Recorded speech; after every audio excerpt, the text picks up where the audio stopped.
Hey, welcome back. So this video is going to start the same way that the previous video started. So we're going to look at creating your first OneNote class notebook.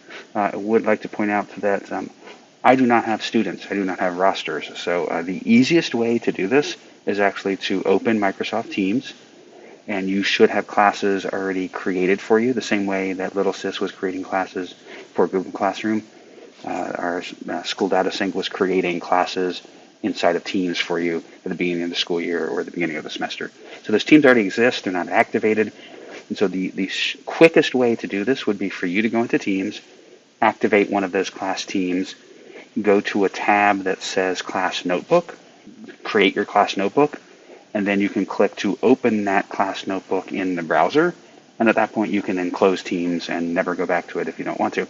But what you did was you took advantage of the roster that already existed inside of the team and added that to your class notebook. So it will create the class notebook for you. That's kind of the simplest way to do that. But I can't model that for you because I don't have any rosters. So I'm going to show you the other way. And that is, here we are back in ClassLink. I'm going to click on OneDrive. And remember, our apps are up here in the app launcher. It's the white waffle. And I have a lot that I use. So Office 365 uses AI to fill in. It has the basics that everybody has, and then it has ones that you use on a regular basis. So if you've never used Class Notebook, it probably won't show up here, so you'll need to click on All Apps, and you'll get an alphabetical list, and there it is. So keep in mind later that if you do not add students right now, or students leave your class later, you can get to that here. You can also add teachers later. So if you don't know who your co-teacher is going to be and you're setting this up before school starts, or if something changes there, you have the ability to come in here and add or remove students or teachers. But we're going to stick with the first tab here, create a class notebook. If you are going to actually be using this notebook with students, then do it like your Biology 3 period 2. Give it something that identifies what class, what period. If you're not going to be using this with real live students, then put in a name that indicates that you're not actually using this one with students. So I've given it a name. Click Next. And this page used to give you a button where you could turn on or off the teacher only section. Now that's not even an option. There's no reason to not have one. So now this page really just gives you an overview of what the permissions are for each of the 4 types of sections. So we click Next. If I have a co-teacher, I can go ahead and add them here. If I want to add my students now, I can. So if you have them separated by semicolon, if you have a class list somewhere and you copy and paste that onto a document and just put semicolons in between, then you can do that in bulk here. Otherwise, you can search for students by name or by CIF number. Private spaces refers to the sections that will be in each student's notebook. So each student will have their own section that only you and that student can see. You'll be able to see everybody's. They'll only be able to see their own. And all of these are customizable, so I can change this to anything that I want, or I can delete sections, or I can add sections. I will tell you that less is more here. It's really easy to distribute an entire section to all of your students. It's not so easy to go in and say, we never use the quizzes section. I need to remove that from them.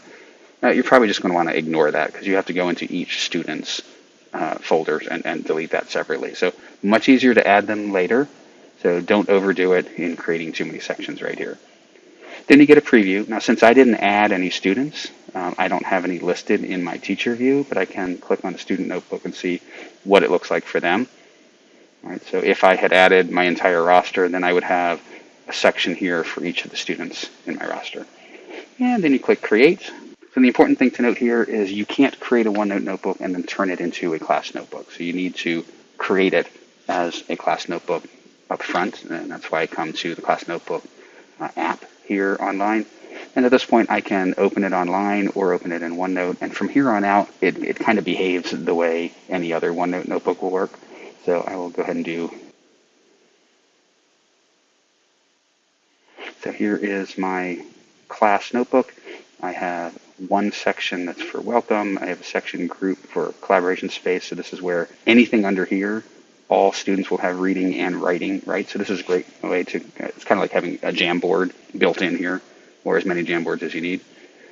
You have your content library that the teacher can write in that students can't. You have a teacher-only section. This is my staging area. I put all of my content here first and then distribute it.